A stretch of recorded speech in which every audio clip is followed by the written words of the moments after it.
سورۃ التکویر مکیہ وہی 29 آیہ۔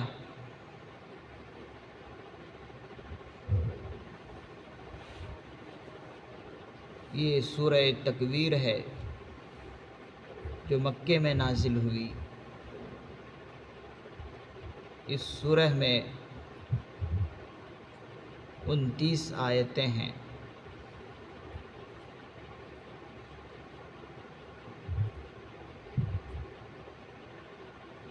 بسم اللہ الرحمن الرحیم، شروع اللہ کے نام سے جو سب پر مہربان ہے، الرحیم بہت مہربان ہے۔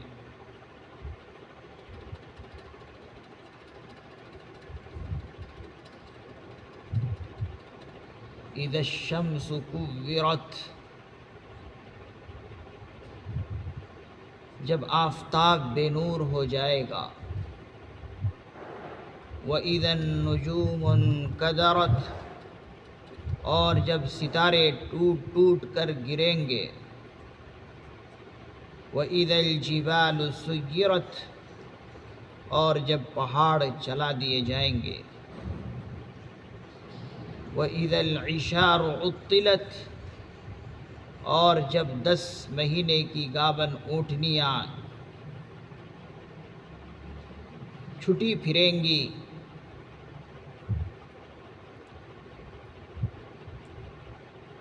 اور بعض نے اس کا ترجمہ کیا اور جب 10 مہینے کی گابن اونٹنیاں بیکار چھوڑ دیے جائیں گے۔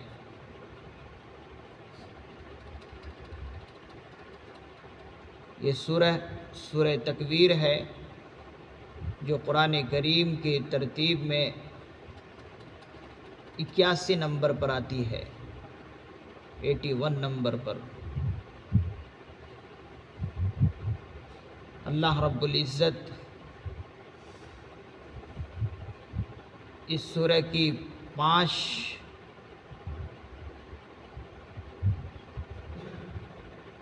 شروع کی آیتوں میں قیامت کے حالات کو اور آخرت کے حالات کو بیان فرمایا ہے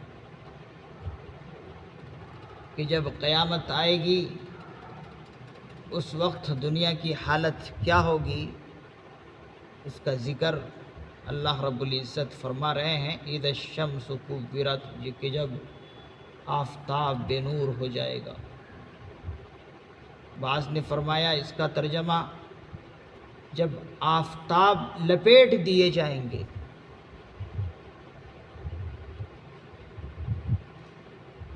یعنی جب قیامت قائم ہوگی، نفخہ اولا ہوگا، پہلی بار سور پھونکا جائے گا، تو فرما رہے ہیں کہ جب نفخہ اولا ہوگا تو اس وقت جو آفتاب سے، سورج سے جو اس کی کرنیں دنیا کی چاروں طرف پھیلتی ہے،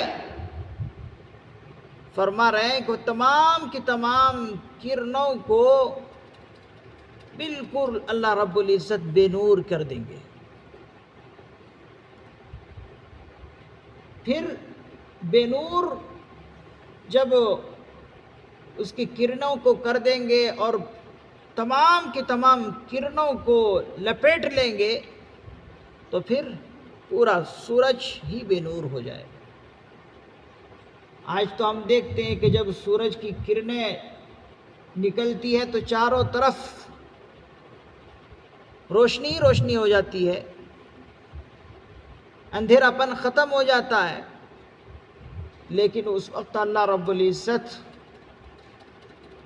اس سورج کو اور اس کی کرنوں کو لپیٹ کر رکھ دیں گے۔ وَإِذَا النُّجُومُ انْكَدَرَتْ، یہ تکویر کورت سے ماخوذ ہے، جس کے معنی آتے ہیں بے نور ہو جانا۔ وَإِذَا النُّجُومُ انْكَدَرَتْ، اور جب ستارے ٹوٹ ٹوٹ کر گر پڑیں گے. جب پہلی مرتبہ سور پھونکا جائے گا سور کے اندر، تو اللہ رب العزت فرما رہے ہیں ستارے ٹوٹ ٹوٹ کر گر پڑیں گے. یعنی جو آج ہمیں رات میں ستارے نظر آتے ہیں، وہ تمام کے تمام ستارے ٹوٹ ٹوٹ کر زمین پر گر پڑیں گے. گویا کہ ایک عجیب حالت ہوگی، جبکہ اتنا مضبوط آسمان ہے اور اس میں ستارے اتنے مضبوط طریقے سے جوڑ دیے گئے ہیں اور ایک زمانے سے جڑے ہوئے ہیں، نہ تو کبھی ڈھیلے پڑے نہ بھی کچھ ہوئے. لیکن جب نفخ اولا ہوگا، پہلی مرتبہ سور پھونکا جائے گا، تو یہ تمام کے تمام ستارے ٹوٹ ٹوٹ کر گر پڑیں گے. اور بعض روایتوں کے اندر آتا ہے کہ یہ تمام کے تمام ستارے اور یہ تمام کے تمام ستاروں کے ساتھ ساتھ یہ سورج کی ساری کرنیں اور اس سورج کو دریا میں اللہ رب العزت ڈال دیں گے، سمندر میں ڈال دیں گے. اور فرماتے ہیں کہ یہ تمام کی تمام سورج کی کرنیں اور یہ بڑا سورج جب سمندر میں اللہ رب العزت ڈال دیں گے، تو سمندر کے اندر جو ہے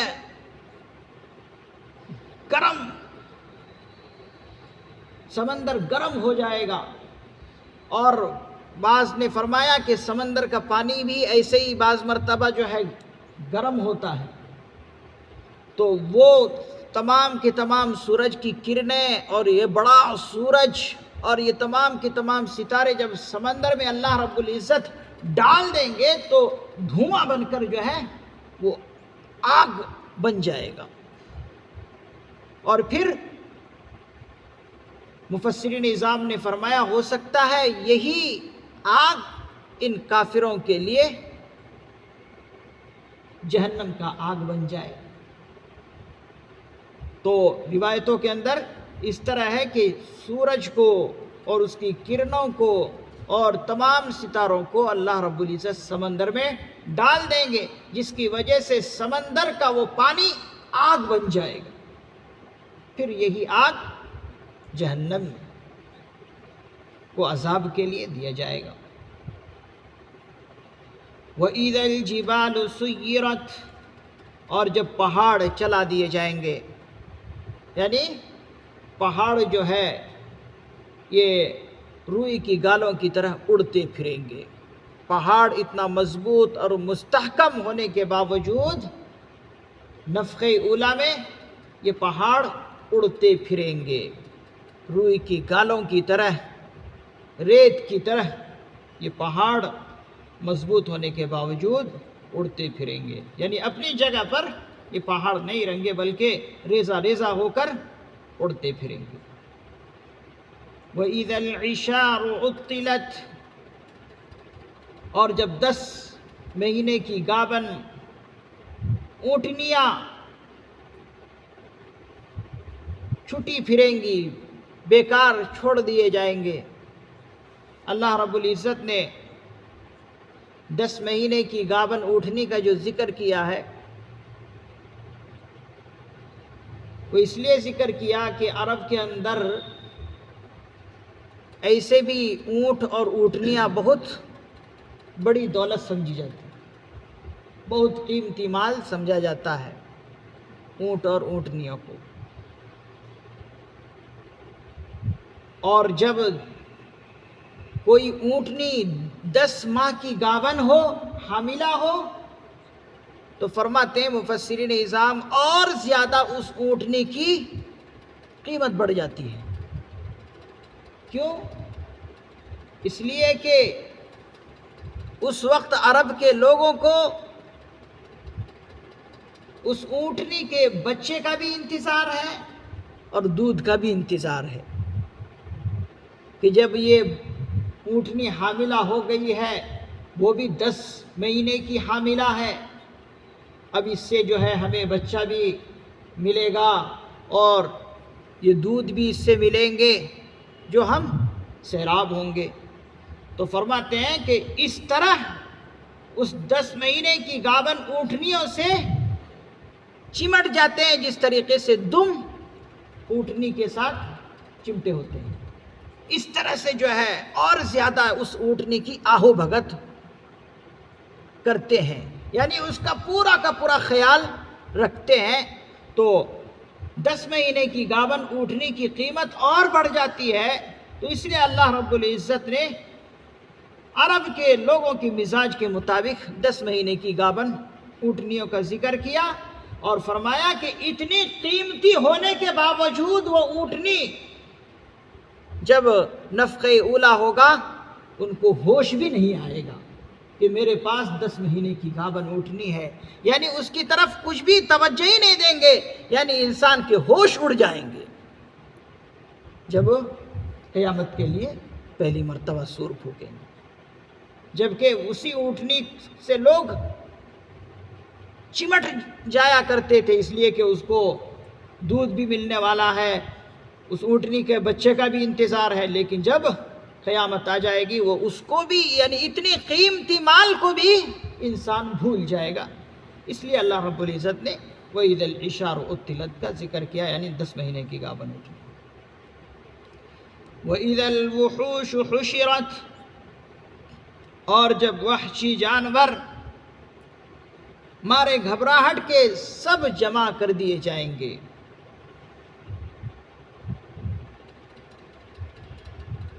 حضرات مفسرین نظام نے فرمایا کہ قیامت کے دن یہ وحشی جانور جو جنگلوں میں پھرتے رہتے ہیں، جو جنگلوں میں پھرتے رہتے ہیں، وحشی جانور ہے، انسان کے سائے سے بھی بھاگتے ہیں، اس دن ان کی بھی حالت یہ ہو جائیں گے کہ وہ تمام کے تمام وحشی جانور اور دوسرے جانور ایک دوسرے کے ساتھ ملے رہ جائیں گے۔ جیسے کہ انسان کے اندر جب کسی چیز کا خوف پیدا ہو جائے، ڈر پیدا ہو جائے، تو آپس میں مل جاتے ہیں، چاہے کتنے ہی بڑے دشمن کیوں نہ ہوں۔ کیوں؟ اس لیے کہ اپنی جان کے لالے پڑے ہیں۔ تو اس وقت بھی ان جانوروں کی، وحشی جانوروں کی یہ حالت ہوگی کہ سب کے سب ڈر کے مارے، گھبراہٹ سے سب کے سب جانور جمع ہو جائیں گے، چیڑ پھاڑ کرنے والے بھی جانور ایک جگہ اور بغیر چیڑ پھاڑ کرنے والے جانور بھی ایک جگہ۔ کیوں؟ ڈر کے مارے ایک جگہ جمع ہوں گے۔ جیسا کہ حضرات مفسرین اعظام نے لکھا ہے، مفسرین اعظام نے لکھا ہے شیخ الہند کے ترجمے میں کہ ایک مرتبہ گنگا جمنا کے کنارے پر ایک مرتبہ دیکھا گیا، جمنا کے کنارے پر دلی کے اندر گنگا جمنا ہے۔ فرماتے ہیں مفسرین نظام کہ ایک مرتبہ سیلاب آیا، بہت زمانے پہلے سیلاب آیا۔ تو جب سیلاب آیا تو لوگوں نے دیکھا کہ جب سیلاب بڑی طغیانی میں ہے، زور و شور سے ہے، تو پورا جمنا جو ہے پانیوں سے بھر گیا۔ اب اس پانی کے اوپر ایک چھپر جو ہے اس پانی کے اوپر تیرتا ہوا آ رہا ہے۔ دیکھنے میں یہ دیکھا گیا کہ اس چھپر کے اوپر انسان بھی کھڑے ہیں اپنی جان کو بچانے کے لیے، اور بڑے بڑے موٹے موٹے سانپ بھی اس چھپر پر ہیں، لیکن اس سانپ کو اتنی ہمت نہیں ہو رہی ہے کہ میں سامنے والے کو ڈس لوں۔ کیوں؟ انسان کو بھی اپنی جان کی بچانے کی فکر ہے اور سانپ کو بھی اپنی جان بچانے کی فکر ہے۔ تو یہ آیت اس منظر کی منظر کشی کر رہی ہے، وَإِذَا الْوُحُوشُ حُشِرَتْ، کہ جب قیامت کے لیے پہلی مرتبہ سور پھونکے جائیں گے تو وحشی جانور بھی گھبراہٹ سے سب کے سب ایک جگہ جمع ہو جائیں گے، لیکن ایک دوسرے کو کچھ نہیں کریں، اس لیے کہ اس وقت انسان کے ہوش و حواس کھو جائیں گے۔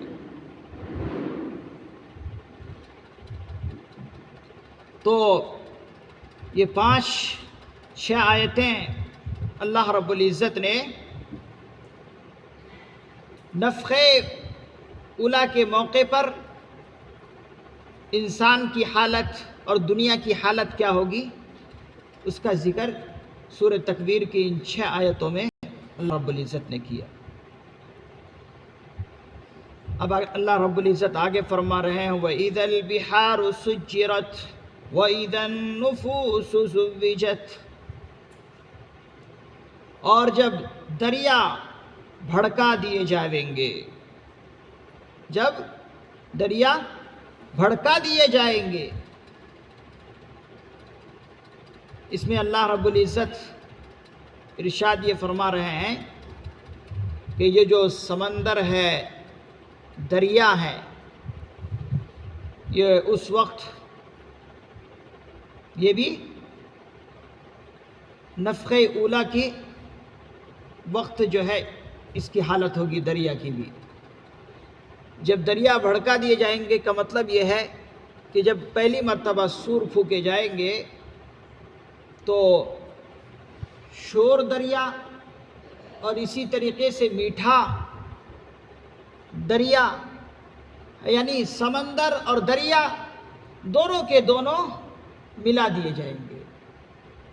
میٹھا پانی کا دریا اور اسی طریقے سے سمندر، یہ دونوں کے دونوں ملا دیے جائیں گے اور دونوں مل جائیں گے اور بھڑکا دیے جائیں گے۔ جیسا کہ میں نے بتایا کہ سمندر میں اللہ رب العزت ستاروں کو اور سورج کو ڈال کر بھڑکا دیں گے، جس طریقے سے آگ کو دہکائی جاتی ہے، اس طرح سے دہکا کر حضرات مفسرین نظام نے فرمایا ہو سکتا ہے کہ دہکا کر اللہ رب العزت اسی دہکتی ہوئی آگ کو ان جہنمیوں پر مسلط کر دے۔ اس کا ایک مطلب یہ ہے۔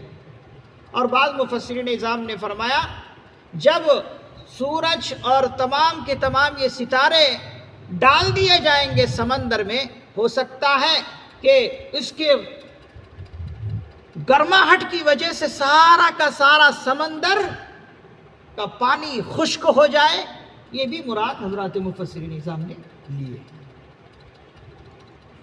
وَإِذَا النُّفُوسُ زُوِّجَتْ، اب جو ہے نفخ ثانیہ کی بات اللہ رب العزت ان آیتوں میں کر رہے ہیں۔ وہاں تک نفخ اولیٰ یعنی پہلی مرتبہ جب قیامت کے دن سور پھونکے جائیں گے تو وہ حالت ہوگی۔ اب وَإِذَا النُّفُوسُ زُوِّجَتْ سے نفخ ثانیہ یعنی دوسری مرتبہ جب سور پھونکیں گے حضرت اسرافیل علیہ السلام نفخ ثانیہ میں، تو اس وقت کیا حالت ہوگی اس کو ذکر کر رہے ہیں۔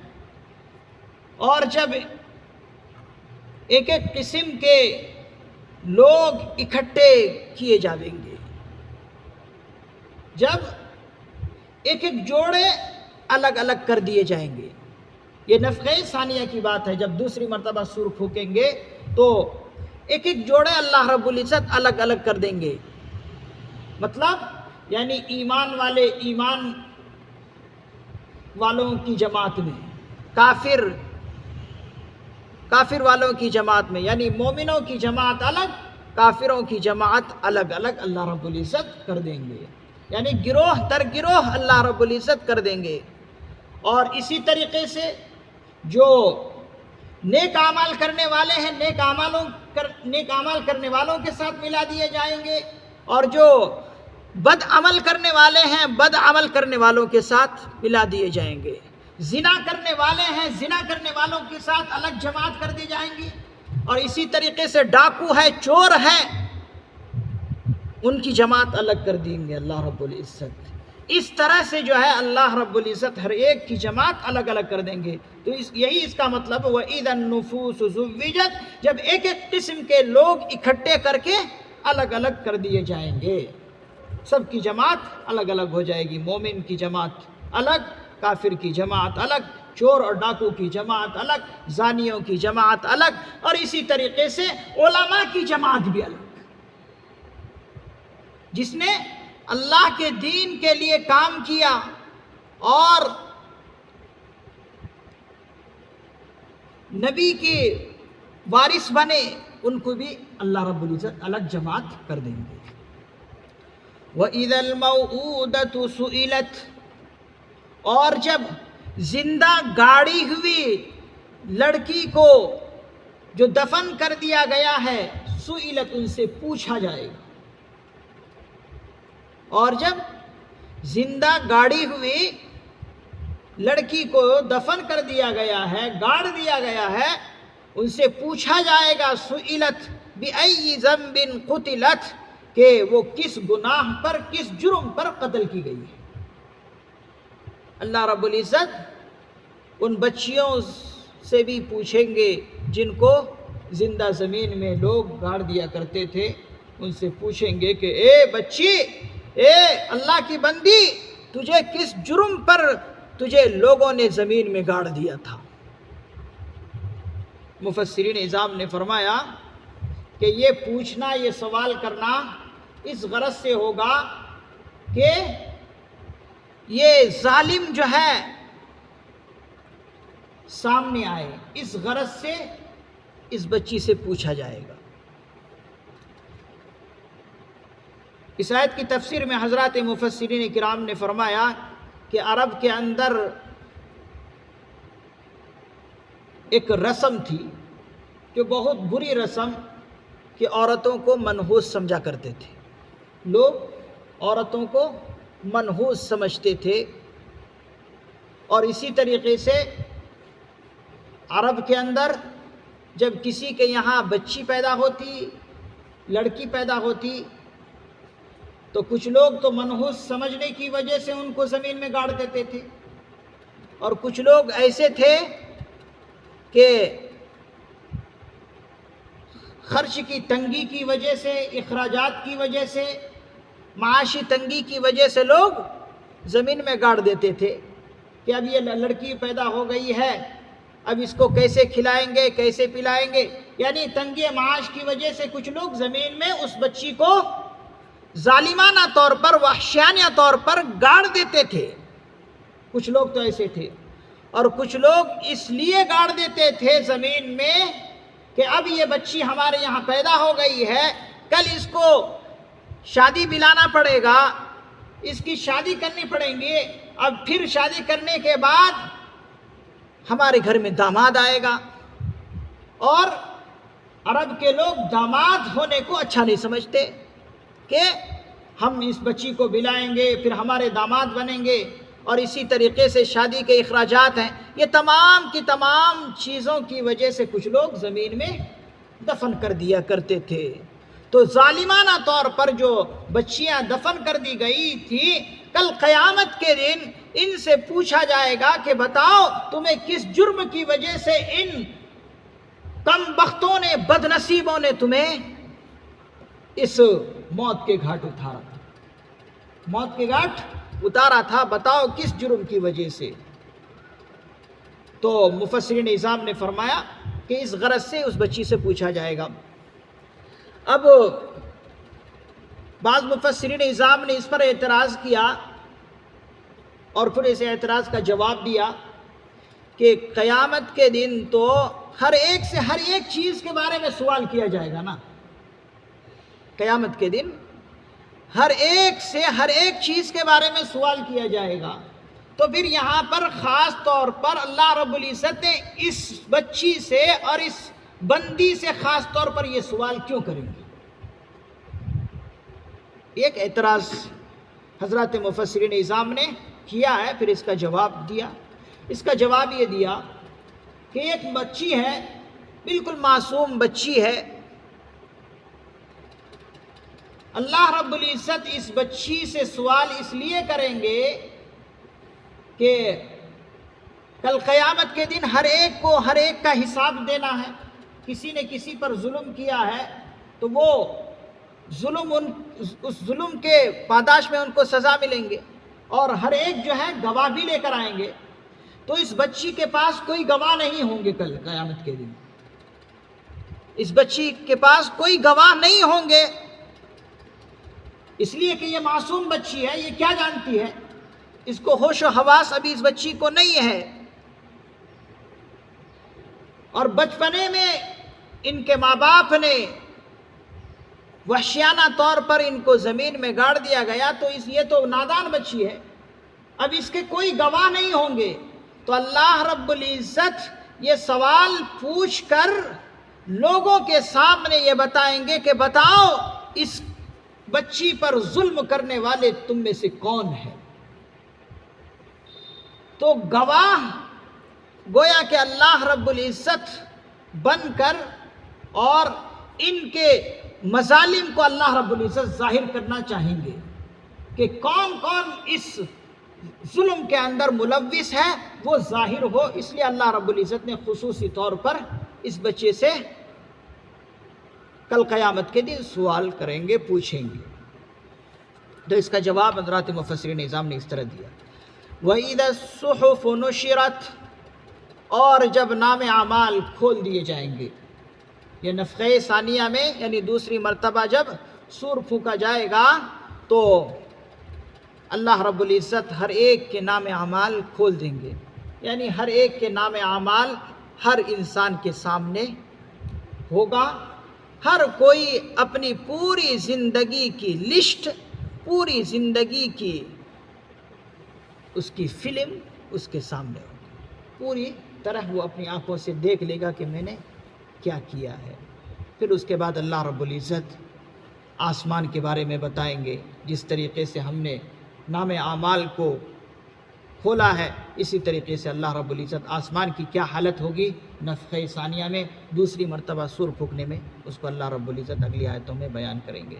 اللہ تعالیٰ سے دعا ہے اللہ رب العزت یہ تمام کی تمام آنکھیں کھول دینے والی آیتوں سے ہمیں سبق لینے کی توفیق نصیب فرمائے اور صحیح اور سچی اور صاف ستھری زندگی گزارنے کی توفیق مرحمت فرمائے۔ سبحان اللہ و بحمدہ، سبحانک اللہم و بحمدک، ونشہد ان لا الہ الا انت، ونستغفرک ونتوب الیک۔ سبحان ربک رب العزت عما یصفون، وسلام علی المرسلین، والحمد للہ رب العالمین۔